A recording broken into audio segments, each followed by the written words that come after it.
Les Diaranké, très peu nombreux, sont une ethnie d'Afrique de l'Ouest apparue il y a maintenant un peu plus de 1000 ans. Les Diaranké étaient originaires de la ville de Diaka dans l'actuel Mali et étaient des Soninké à l'origine.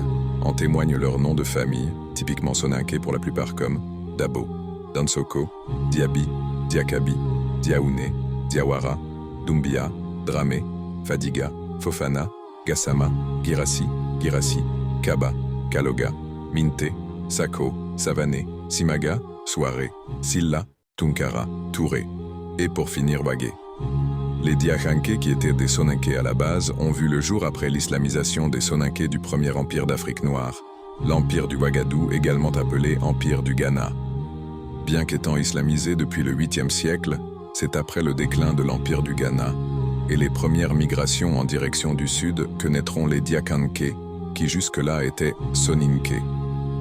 Selon la tradition orale, les Djeli ou griots font apparaître Al-Hadji Salim Souaré comme étant le premier Diaranké de l'histoire. Les Diaranké enseignèrent l'islam au cours de leur migration et nouvellement installés, ils y adoptèrent les us et coutumes ainsi que les langues des populations locales, à savoir les Mandingues.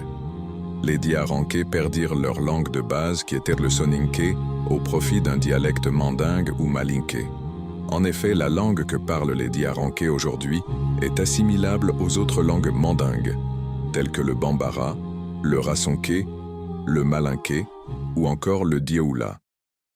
Les Diakhanké sont particulièrement présents en Gambie et dans le sud du Sénégal, dans les régions environnant les villes historiques de Tambacounda, de Kédougou ou encore de Kolda, où ils y fondèrent de nombreux villages et de nombreuses madrassas, ou écoles religieuses. En Guinée, ils sont également très présents. Ils fondèrent l'Empire Baté dans les environs de Kankan au XVIe siècle. L'Empire Baté, fondé par ces Soninké, Diakhanké, en provenance du Soninkara, plus précisément du Diafounou et de ses environs.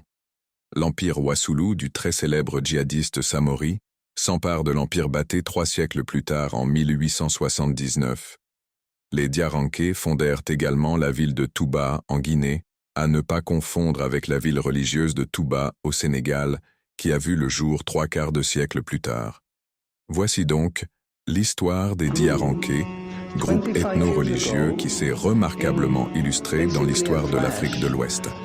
Étant Soninké d'origine, ils se sont parfaitement assimilés aux Mandingues, tout en conservant leurs particularités et leurs spécificités. Ils ont également été les acteurs d'une islamisation pacifique dans les endroits où ils se sont installés.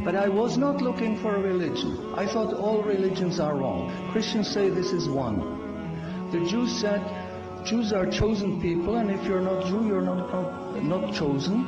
And about Islam, I only had negative information. So how does one distinguish with all the different ways of life, calling to people, telling them that they're the only way? How do we distinguish what's the right way with all this?